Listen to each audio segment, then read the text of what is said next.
हरे कृष्ण। माघ माह के स्नान से सुव्रत को दिव्य लोक की प्राप्ति।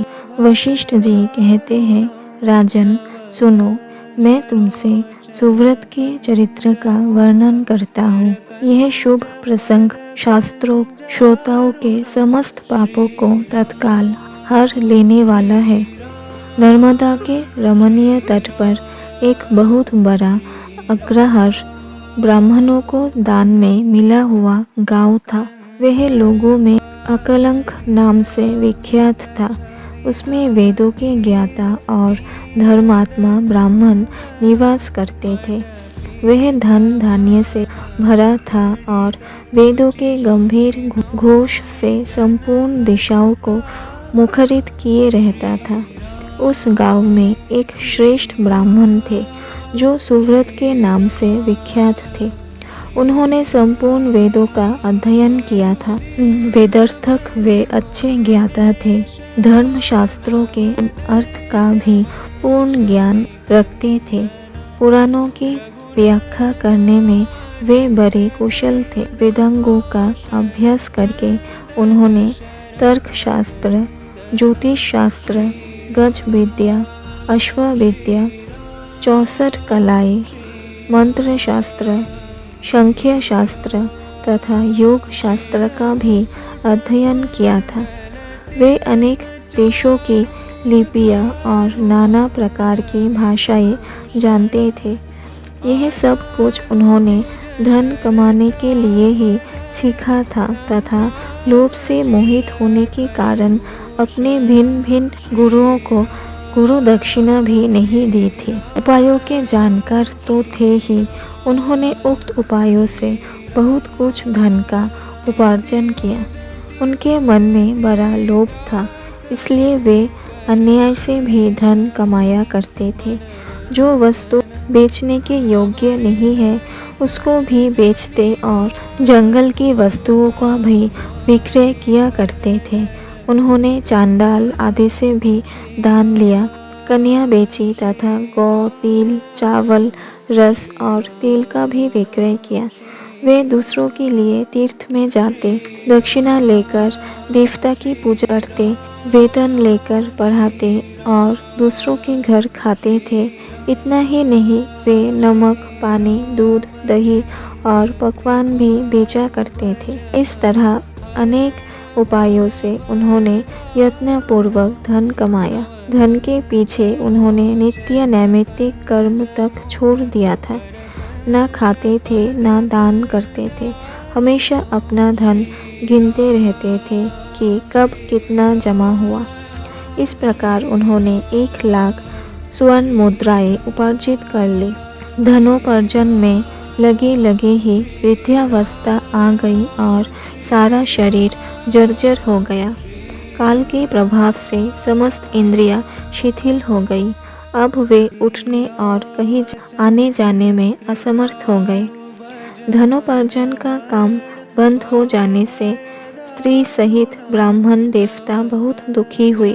इस प्रकार चिंता करते करते जब उनका चित्त बहुत व्याकुल हो गया, तब उनके मन में सहसा विवेक का प्रादुर्भाव हुआ। सुब्रत अपने आप कहने लगे, मैंने नीच प्रतिग्रह से नहीं, बेचने योग्य वस्तुओं के बेचने से तथा तपस्या आदि का भी विक्रय करने से यह धन जमा किया है, फिर भी मुझे शक्ति नहीं मिली।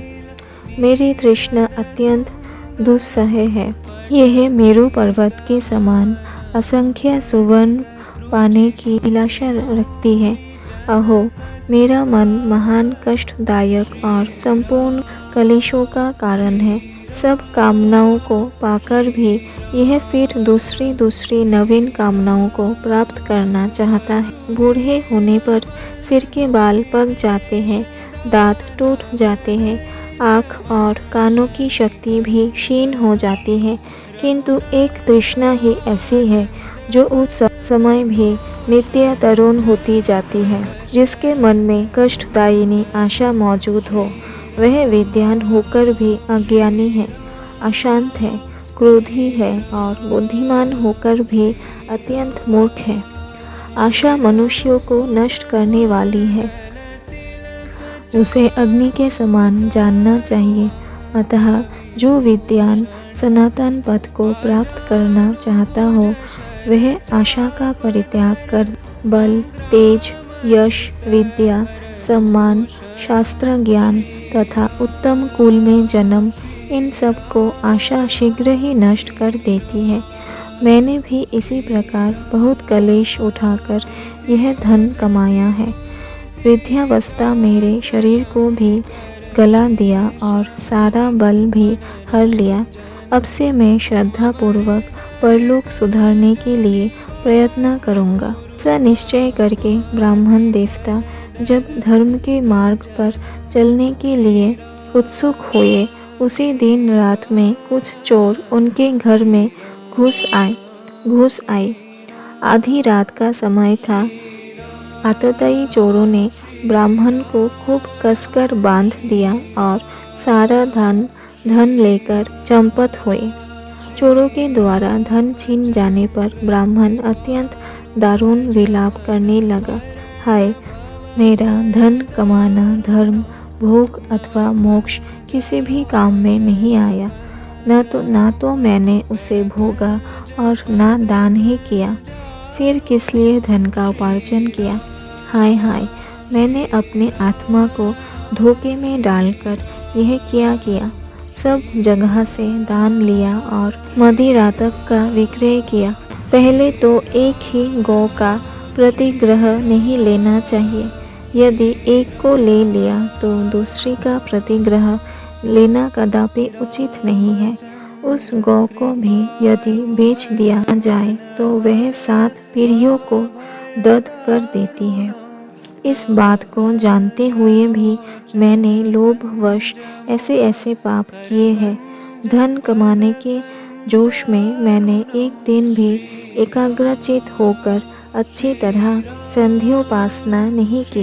अगर्भ अथवा ध्यान रहित या सगर्भ ध्यान सहित प्राणायाम भी नहीं किया। 3 बार जल पीकर और 2 बार ओठ पोंछ कर भली भांति आचमन नहीं किया। अतावली छोड़कर और हाथ में कुश की पवित्री लेकर मैंने कभी गायत्री मंत्र का वाचिक उपांशु अथवा मानस जप भी नहीं किया।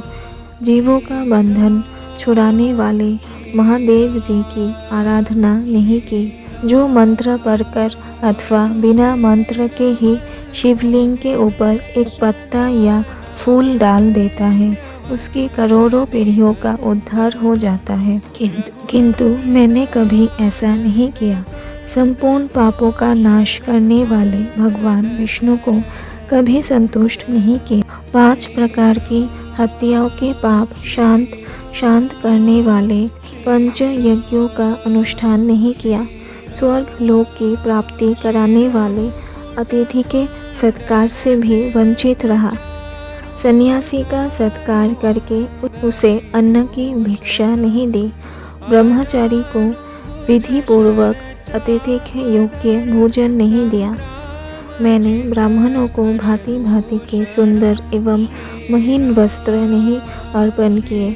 सब पापों का नाश करने के लिए प्रज्वलित अग्नि में घी से भीगे हुए मंत्रपूत तिलों का हवन नहीं किया। श्री सूक्त पवमाने श्रचा मंडल ब्राह्मण पुरुष सूक्त और परम पवित्र शातरुद्रीय मंत्र का जाप नहीं किया। पीपल के वृक्ष का सेवन नहीं किया। अर्क त्रयोदशी का व्रत त्याग दिया। वह भी यदि रात को अथवा शुक्रवार के दिन पढ़े तो तत्काल सब पापों को हरने वाली है। किंतु मैंने उसकी भी उपेक्षा कर दी। ठंडी छाया वाले सघन वृक्ष का पौधा नहीं लगाया।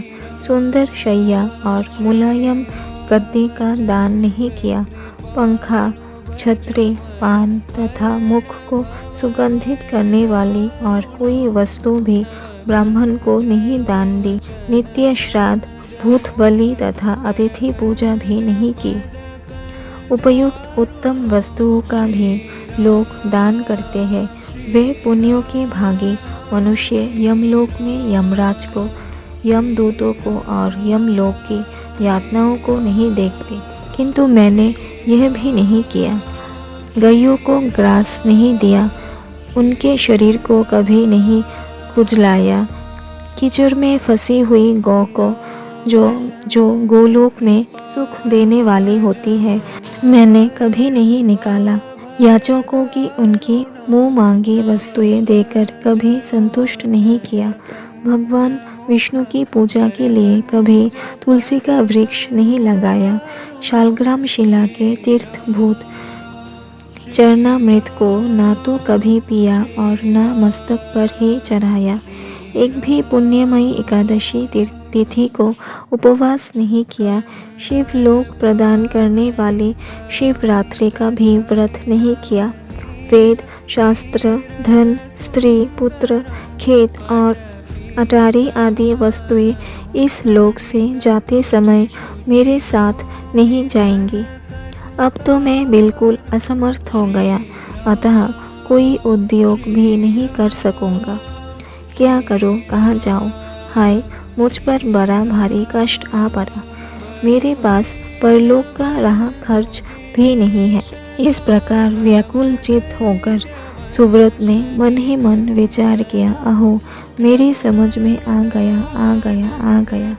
मैं धन कमाने के लिए उत्तम देश कश्मीर को जा रहा था। मार्ग में भागीरथी गंगा के तट पर मुझे कुछ ब्राह्मण दिखाई दिए जो वेदों के परगामी विद्वान थे। वे प्रातः काल माघ स्नान करके बैठे थे।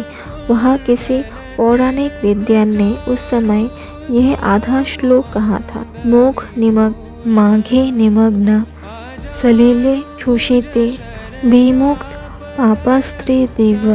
माघ माह में शीतल जल के भीतर डुबकी लगाने वाले मनुष्य पाप मुक्त हो स्वर्ग लोक में जाते हैं। पुराण में से मैंने इस श्लोक को सुना है। यह बहुत ही प्रामाणिक है, अतः इसके अनुसार मुझे माघ का स्नान करना ही चाहिए। मन ही मन ऐसा निश्चय करके सुव्रत ने अपने मन को स्थिर किया और 9 दिनों तक नर्मदा के जल में माघ माह का स्नान किया। उसके बाद स्नान करने की भी शक्ति नहीं रह गई। वे 10वें दिन किसी तरह नर्मदा जी में गए और विधि पूर्वक स्नान करके तट पर आए। उस समय शीत से पीड़ित होकर उन्होंने प्राण त्याग दिया। उसी समय मेरुगिरी के समान तेजस्वी विमान आया और माघ स्नान के प्रभाव से सुव्रत उस पर आरूढ़ हो स्वर्ग लोक को चले गए। वहाँ एक मनवंतर तक निवास करके वह पुनः इस पृथ्वी पर ब्राह्मण हुए। फिर प्रयाग में माघ स्नान करके उन्होंने ब्रह्मलोक प्राप्त किया। इति पद्म पुराण अंतर्गत माघ महात्म्य संपूर्ण।